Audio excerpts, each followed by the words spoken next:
Hi viewers, எல்லோரும் எப்படி இருக்கிறீங்க? சாப்பிட்டாச்சிங்களா? நைட்டு இரவு வணக்கம்.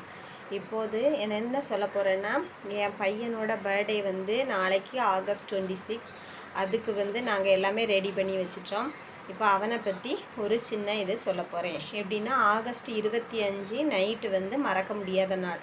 அன்னைக்கு தான் ஃபஸ்ட்டு எல்லா பெண்களுக்குமே டெலிவரினாலே பயம். அதுவும் ஃபஸ்ட்டு டெலிவரி. எனக்கு 12 மணிக்கு கரெக்டாக நாங்கள் வீட்டில் இருந்து பனிக்குடம் உடஞ்சி கிளம்புறோம். அப்புறமா டாக்டர் பார்த்துட்டு சொல்லிட்டாங்க, கண்டிப்பாக ஆப்ரேஷன் தான், ஏன்னா கொடி சுற்றி இருக்குது, வெளியில் வர்றதுக்கு கஷ்டம்னு சொல்லிட்டாங்க. எனக்கு ஆப்ரேஷன்னா பயங்கர பயம். அப்புறமா கடவுள்கிட்ட ஒரு வழியாக ப்ரேயர் பண்ணி எனக்கு பையன் 5:55க்கு பிறந்தாங்க. மயக்க டாக்டர் கூட ஃபோன் பண்ணிட்டாங்க. மயக்க டாக்டர் பாதி வழியில் வரவே ஆரம்பிச்சிட்டாரு, இங்கே ஹாஸ்பிட்டலுக்கே வந்துட்டார். ஆனால் அதுக்கு முன்னாடி கடவுள் புண்ணியத்தில் 5:55க்கு என் பையன் நல்லபடி